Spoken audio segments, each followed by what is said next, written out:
If you opened a tin sealed in 1942 and found the food inside still edible, would you believe it? That's not fiction. It's history. During World War II, engineers and nutritionists developed one of the most durable and effective emergency foods ever created: the D-Ration bar. This wasn't your average chocolate. It was a survival tool designed to withstand heat, time, and neglect.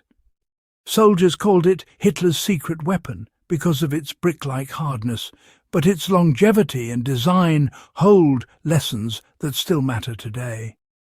Before antibiotics, before freeze-drying became mainstream, this bar was proof that food science could meet the battlefield's brutal demands. And the truth is, it still works. You can make a modern version right in your own kitchen and store it for decades. The D-Ration bar was born from necessity, not luxury. In 1937, the US Army Quartermaster Corps faced a problem. How do you feed soldiers cut off from supply lines? They needed a ration that was small, high in energy, resistant to tropical climates, and shelf-stable in all conditions. The answer came from Hershey's food chemist, Captain Paul Logan, who collaborated with the Army to develop what would become the D-Ration. Each bar weighed about 4 ounces, packed roughly 600 calories, and could survive temperatures exceeding 120 degrees Fahrenheit without melting or spoiling. Unlike the candy bars civilians enjoyed, this one wasn't meant to be tasty. It was designed for survival. The formula was astonishingly simple: cocoa powder, sugar, oat flour, a pinch of salt, and a small amount of cacao fat.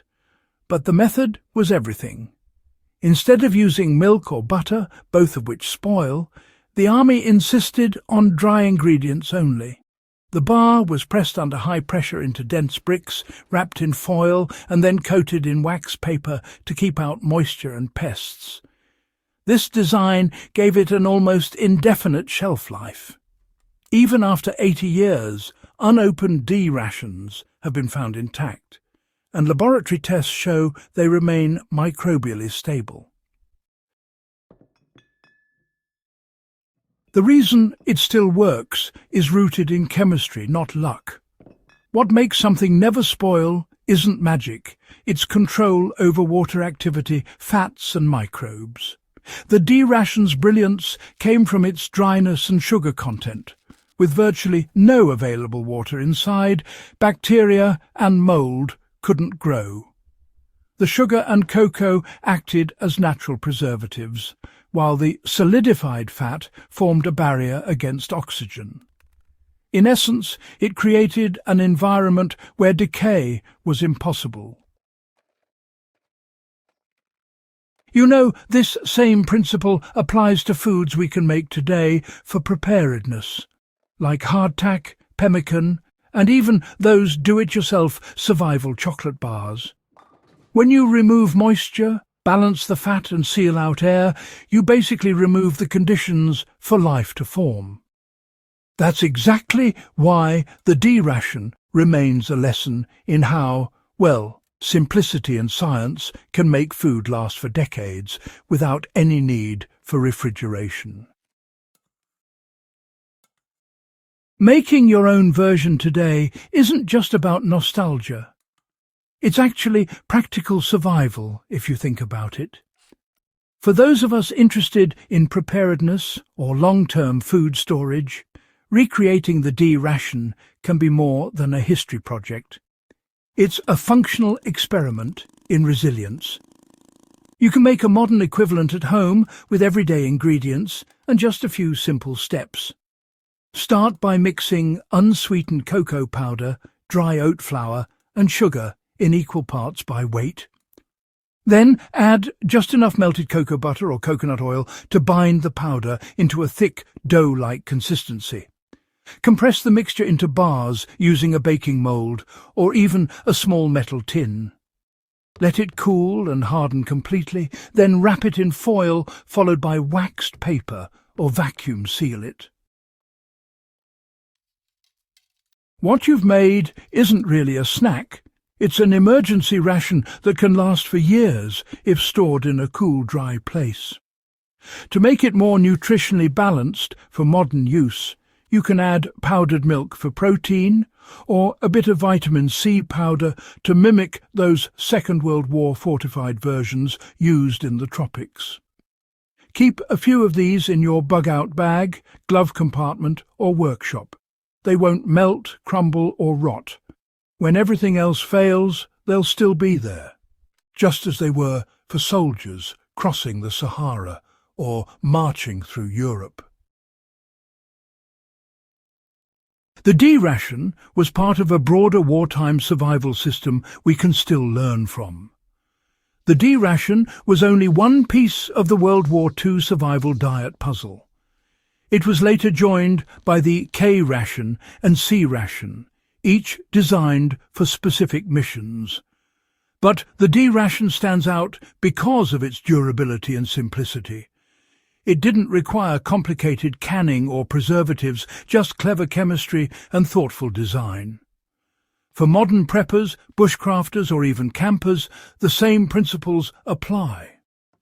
Pack light, think long-term, and focus on nutrient density, not taste. In fact, many survivalists today are rediscovering this principle through fat-based preservation. Foods like ghee, tallow, pemmican and dehydrated grains rely on the same fundamentals: low water, high stability, sealed storage. When stored properly, these foods can last decades, providing a lifeline during crises or extended off-grid living. The D-ration's legacy is, well, a reminder that real preparedness starts with knowledge. Most of us, think of pre-packaged freeze-dried meals when we hear survival food. But the Second World War rations prove that true preparedness is about understanding what makes food last, not just relying on fancy packaging. If you grasp the balance of moisture, fat and protection from air, you can actually make your own foods that rival modern survival brands at just a fraction of the cost. Try experimenting. Make a few bars, label the date and store them alongside your other emergency supplies. Check one after 6 months, then after a year. You'll see just how effective this old method really is. History isn't just something to read, it's a toolkit. And this, honestly, is one of those rare cases where a wartime invention can still feed you in a power outage, a road emergency, or a backcountry trip decades later. The D-ration was tough to eat, unappealing to chew, and, well, often cursed by soldiers. But it did its job, it endured. In a world obsessed with flavour and convenience, it's worth remembering that the simplest survival foods are the ones that last. Whether you're a historian fascinated by wartime ingenuity or a prepper building your long-term cache, the lesson of the D-ration remains powerful. Durability beats luxury every time. If you've enjoyed learning how this forgotten Second World War survival bar still holds up today, make sure to hit that subscribe button and share this with a fellow history enthusiast or survivalist. Here at Backyard Wisdom, we dig into the timeless knowledge that still works. Because, honestly, history's smartest ideas deserve to live on, not just in museums, but in our hands.